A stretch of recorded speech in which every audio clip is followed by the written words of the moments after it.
महाशिवरात्रि की पावन व्रत कथा। पूर्व काल में चित्रभानु नामक एक शिकारी था।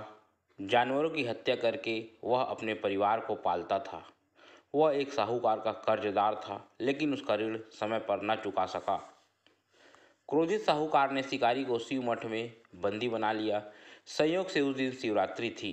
शिकारी ध्यानमग्न होकर शिव संबंधी धार्मिक बातें सुनता रहा। चतुर्दशी को उसने शिवरात्रि व्रत की कथा भी सुनी। शाम होते ही साहूकार ने उसे अपने पास बुलाया और ऋण चुकाने के विषय में बात की। शिकारी अगले दिन सारा ऋण लौटा देने का वचन देकर बंधन से छूट गया।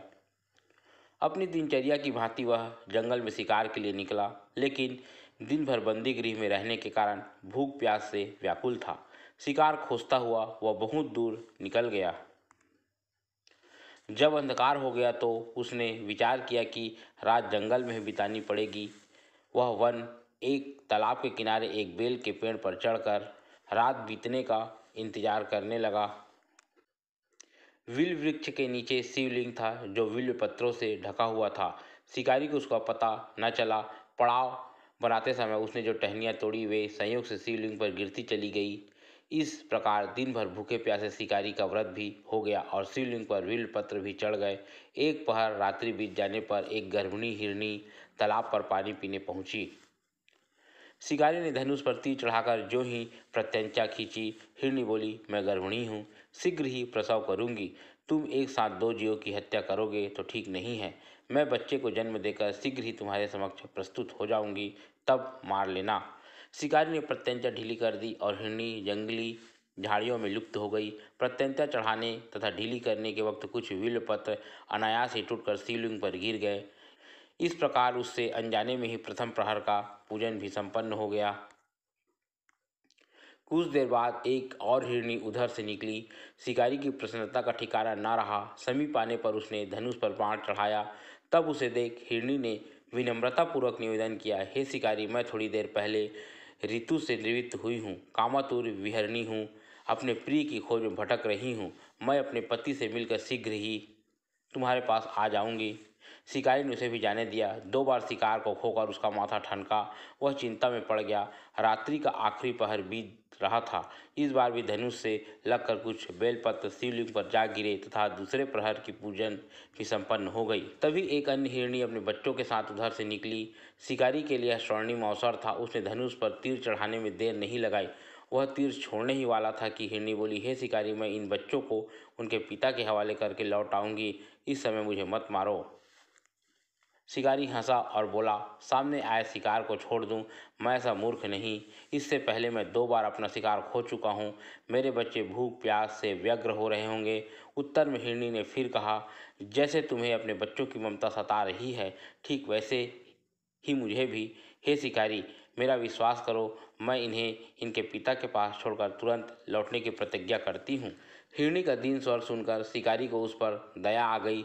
उसने उस मृगी को भी जाने दिया। शिकार के अभाव में तथा भूख प्यास से व्याकुल शिकारी अनजाने में ही बेल वृक्ष पर बैठा बेलपत्र तोड़कर नीचे फेंकता जा रहा था। पाँव फटने को हुई तो एक हिष्ट पुष्ट मृग उसी रास्ते पर आया। शिकारी ने सोच लिया कि इसका शिकार वह अवश्य करेगा। शिकारी की तनी प्रत्यंचा देख मृग विनीत स्वर में बोला, हे शिकारी, यदि तुमने मुझसे पूर्व आने वाले 3 मृगियों तथा छोटे छोटे बच्चों को मार डाला है तो मुझे भी मारने में विलंब न करो, ताकि मुझे उनके वियोग में एक क्षण भी दुख न सहना पड़े। मैं उन हिरनियों का पति हूँ। यदि तुमने उन्हें जीवन दान दिया है तो मुझे भी कुछ क्षण का जीवन दान देने की कृपा करो। मैं उनसे मिलकर तुम्हारे समक्ष उपस्थित हो जाऊंगा। मृग की बात सुनते ही शिकारी के सामने पूरी रात का घटना चक्र घूम गया। उसने सारी कथा मृग को सुना दी। तब मृग ने कहा, मेरी तीनों पत्नियां जिस प्रकार प्रतिज्ञाबद्ध होकर गई हैं, मेरी मृत्यु से अपने धर्म का पालन नहीं कर पाएंगी। अतः जैसे तुमने उन्हें विश्वास पात्र मानकर छोड़ा, वैसे ही मुझे भी जाने दो। मैं उन सबके साथ तुम्हारे सामने शीघ्र ही उपस्थित होता हूँ। शिकारी ने उसे भी जाने दिया। इस प्रकार प्रातः हो गई। उपवास, रात्रि जागरण तथा शिवलिंग पर बेलपत्र चढ़ने से अनजाने में ही पर शिवरात्रि की पूजा पूर्ण हो गई। पर अनजाने में ही की हुई पूजा का परिणाम उसे तत्काल मिला। शिकारी का हिंसक हृदय निर्मल हो गया। उसमें भगवत शक्ति का वास हो गया। थोड़ी ही देर बाद वह मृग सपरिवार शिकारी के समक्ष उपस्थित हो गया ताकि वह उनका शिकार कर सके, किंतु जंगली पशुओं की ऐसी सत्यता, सात्विकता एवं सामूहिक प्रेम भावना देखकर शिकारी को बड़ी ग्लानि हुई। उसने मृग परिवार को जीवन दान दे दिया। अनजाने में शिवरात्रि के व्रत का पालन करने पर भी शिकारी को मोक्ष की प्राप्ति हुई।